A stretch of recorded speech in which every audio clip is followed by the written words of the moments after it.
This is tea from our. वाह, चाय वाले को चाय। तो रौना मेरे पे रहे हुए की हालचाल मजामा एक बार फिर से सबको स्वागत है अपने चैनल सेफ्रॉन पैट्रियोट में। और मैं आपका भाई दुर्गेश लेकर आ चुका हूँ एक और नई वीडियो। फ्लैट में 13 फ्लोर, उसमें नीचे 2 फ्लोर नीचे तक एक फ्लोर 2 फ्लोर नीचे तक पानी आ गया था। अब एक उपाय अजीत अंजुम बेचारे कैमरामैन पे गुस्सा हो गया कि जो घटना हुई है उसे क्यों दिखा रहा है, मैं ज्यादा इम्पोर्टेंट हूँ भाई, मुझे दिखा। अच्छा, देश का प्रधानमंत्री कौन है जानते हैं? मोदी जी। मोदी जी। और राहुल गांधी को जानते हैं आप?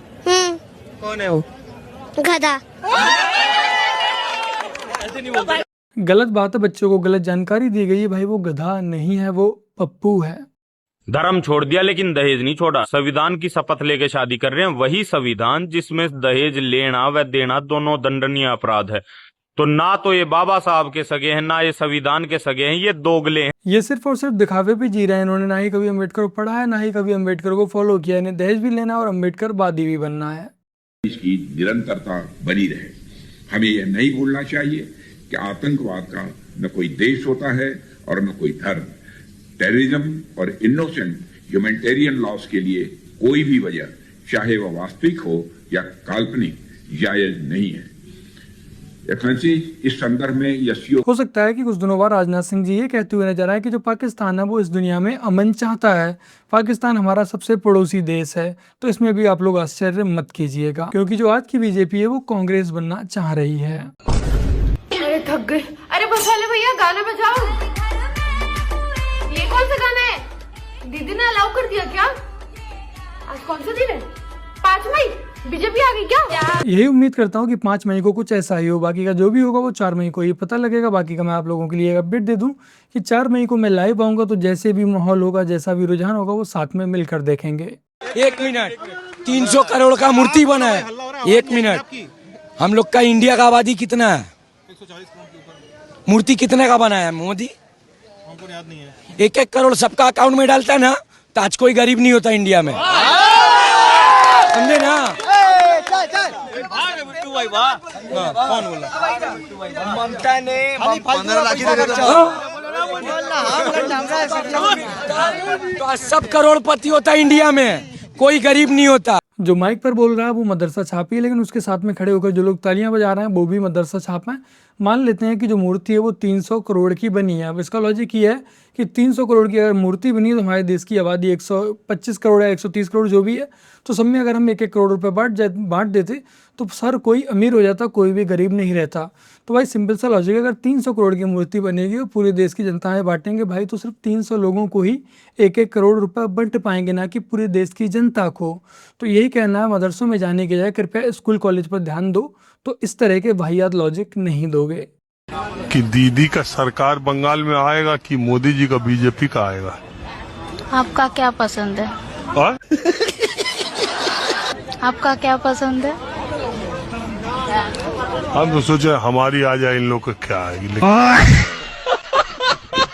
आएगी क्या? हमारे पसंद से क्या, जनता का पसंद जरूरी है ना। हाँ, ये बात सही है। जो मन में है उसको मन में ही रहने दो, बाहर नहीं निकालना चाहते हैं। ये सही था। आपका क्या पसंद है? हाँ, ये बात सही है। जो मन में है वो मन में रहने दो। मोदी हार जाए या अल्लाह, सबके मुंह में रसगुल्ला, ममता बोले सुभान अल्लाह। गिरिन रसगुल्ला खिलाएंगे, बड़ा बड़ा रसगुल्ला। वो मूढ़ी खाए ना, अब उसको हम लोग यहाँ बंगाल का रसगुल्ला खिलाएंगे मोदी जी को। चलो भाई, कम से कम मोदी जी को चुनाव हारने के बाद हरा वाला रसगुल्ला तो खाने को मिलेगा। और यदि मोदी जी जीत जाते हैं तब इन्हें क्या खाने को मिलेगा, आप लोग कमेंट कर बता सकते हैं। ইভিএমটা দেখুন, ইভিএমটা বোতাম বন্ধ, বোতাম বন্ধ, বিজেপি বোতাম বন্ধ, কেউ বন্ধ। ইনি হচ্ছেন, এনারা আছেন পুরো বন্ধ। ইভিএম भाई साहब देख लीजिए, ईवीएम ब्लॉक किया है बीजेपी का बोतम, ईवीएम पूरा बंद है। ऐसे वोट चल रहा है, ऐसे वोट चल रहा है बीजेपी का। अब हटाइए ऐसे সাসপেন্ড করে ছেড়ে দেবো, সাসপেন্ড করে সব কটাকে সাসপেন্ড করবো, একদম সব কটাকে সাসপেন্ড করবো, একদম সাসপেন্ড করবো সব কটাকে। সব কটাকে সাসপেন্ড করবো, কোন ইলেকট্রন কিছু বলে সব কটাকে সাসপেন্ড করবো। বসে বসে এই করছেন, সব কটাকে সাসপেন্ড করবো একদম, সব কটাকে এই নিয়ে যাচ্ছি আমি, সব কটাকে সাসপেন্ড করবো, সব কটা। আর তুমি ভাই কে আছো, কে আছো তুমি? তুমি এখানে কি করছো?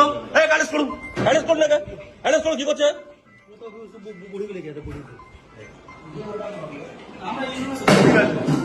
আপনারা কেউ জানেন না তো?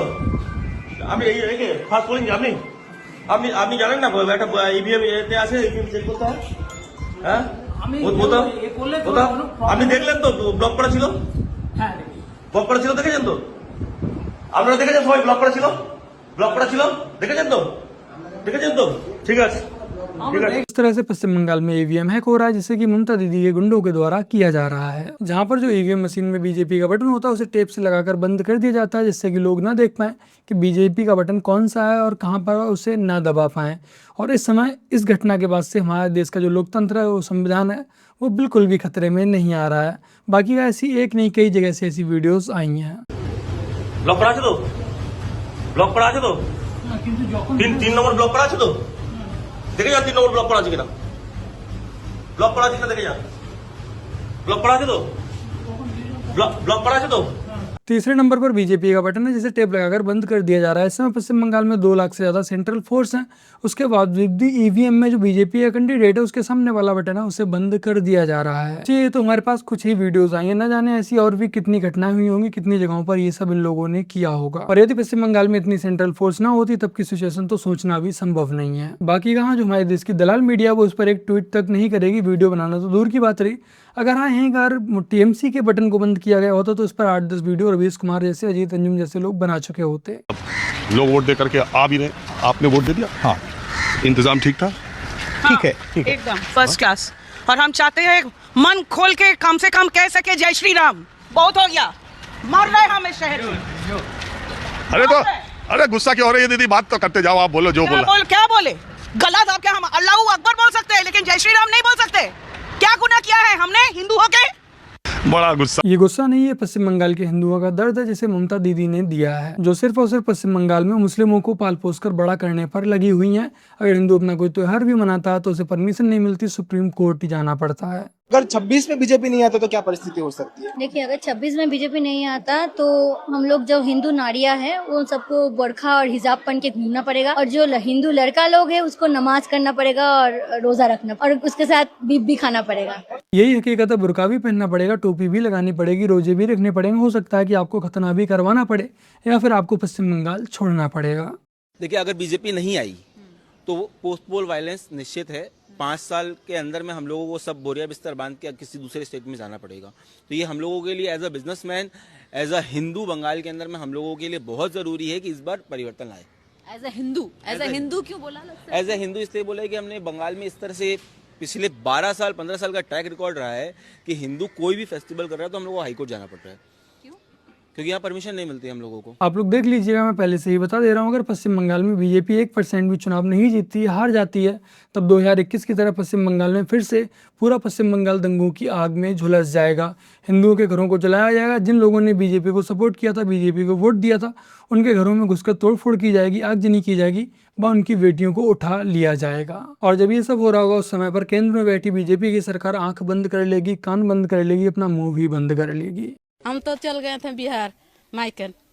क्यों गए थे दीदी? डर से। डर से? हाँ, बेटी है जवान, क्या करें रख के। हाँ, बेटी जवान है इसलिए आपको बिहार भागना पड़ा। हाँ। क्या डर है बेटी के लिए दीदी? बेटी के लिए डर है कि कोई मुसलमान रख अत्याचार करेगा, क्या करेगा नहीं करेगा, तो हम लोग को भरोसा नहीं था। अपनी बेटी की सुरक्षा के लिए इनको घर से भागना पड़ा। आपकी सारी दुकान जला दी? हाँ, तो घर अभी नहीं बनाए हैं, घर भी जला हुआ। 2021 में चुनाव रिजल्ट के बाद जब बीजेपी हार गई थी तब टीएमसी के गुंडों से अपनी बेटी की इज्जत बचाने के लिए इन्हें बिहार भागना पड़ता है। और यदि गलती से इस बार भी अगर बीजेपी चुनाव नहीं जीतती है तो 2021 से भी ज्यादा बदतर हालत पश्चिम बंगाल में हिंदुओं की होने वाली है। भवानीपुर केंद्र में मतलब दहड़ते हुए नजर आते हैं और जिस तरीके से बेचैन तरीके से उन्होंने इधर उधर घूम रहे हैं और बात भी कर रहे हैं, तो मुझे लगता है कि ये पहली बार हुआ कि जब ममता बनर्जी चुनाव के दिन अपने क्षेत्र में सुबह से इस तरीके से वो हरकत कर रहे हैं। ये कभी बंगाल के लोग पहले इसको देखा नहीं। मतलब ये अभूतपूर्व है कि बंगाल के मुख्यमंत्री इस तरीके की बूथ जाते हैं और चुनाव के दिन मतलब थोड़ा बेचैन तरीके से घूम रहे हैं। इसलिए लगता है मुझे कि ममता बनर्जी चुनाव जीतने में असहज महसूस कर रहा हूँ। चुनाव में ममता बनर्जी थोड़ा पैनिक, डर महसूस कर रहे हैं। ये असहज महसूस करना, डर महसूस करना, इसका ही नतीजा ये होता है कि ममता बनर्जी इस तरीके के दौड़ते हुए हम देख रहे हैं। कभी यहाँ, कभी हुआ, कभी हुआ तो कभी हुआ। ये मतलब ममता बनर्जी की डरे हुए है लगता है मुझे। ये हैं अजीत रंजन, कांग्रेस के नेता। इन्होंने भी मुसलमानों की बहुत ही ज़्यादा दलाली की थी अपना वोट बैंक बनाने के लिए, लेकिन जब 2021 में मुसलमानों ने वोट ना देकर इनके सामने जो एक मुस्लिम कैंडिडेट खड़ा था उसे चुना, उसके बाद से इनका ये भूत उतर गया। फिलहाल अभी ये जैसे हालात बता रहे हैं उस अकॉर्डिंग तो बीजेपी के चांस 99% पश्चिम बंगाल में आने के लग रहे हैं। जुडिशरी से लड़ने की, जजों से लड़ने की क्या जरूरत है यार? ये अच्छा संदेश नहीं जाता पूरे देश के अंदर। कोर्ट में कहते हैं हमें जज बदलना है। सोचो इनकी हिम्मत कि हमें इस जज के ऊपर भरोसा नहीं है, ये ज्यादा क्वेश्चन पूछता है, जज बदलो। ये क्या हो रहा है इस देश के अंदर? मैं इस केस में जस्टिस स्वर्णकांता जी के कोर्ट में ना तो स्वयं पेश होऊंगा और ना ही मेरी तरफ से कोई वकील पैरवी करेगा। तो कल कोर्ट में कहते हैं हमें जज बदलना है। सोचो इनकी हिम्मत कि हमें इस जज के ऊपर भरोसा नहीं है, ये ज्यादा क्वेश्चन पूछता है, जज बदलो। ये क्या हो रहा है इस देश के अंदर? ऐसे देश आगे बढ़ेगा? तुम्हें पता है हम कौन है? यहाँ गवाह भी हम हैं, वकील भी हम हैं और जज भी हम।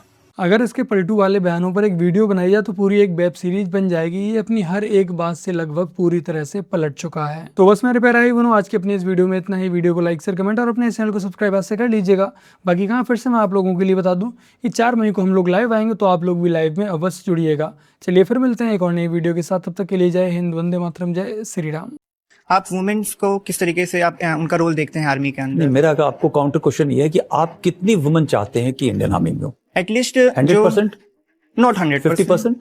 एटलीस्ट जितनी अपॉर्चुनिटी एक मैन को मिल रही है उतनी अपॉर्चुनिटी मिलनी चाहिए। 50% हो गया ना जी। आप चाहेंगे कि आपकी बहन, आपकी वाइफ और सियाचिन ग्लेशियर के अंदर 50% लोग चल रहे हैं ऑपरेशन में, और सामने से गोलियां फायर हो रही हैं और आर्टिलरी चलिंग हो रही है, और 4 औरतों की बॉडी आपके पास आ गई, आपको कैसा लगेगा?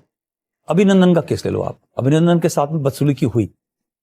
नाउ यू इमेजिन, आप बैठे हुए वीडियो देख रहे हैं और आपकी close, I don't want to say close रिश्तेदार वहां पे लड़की है, और आप उसके कल्चर को जानते हो, पाकिस्तान के कल्चर को, जहां औरतों की कोई इज्जत नहीं है।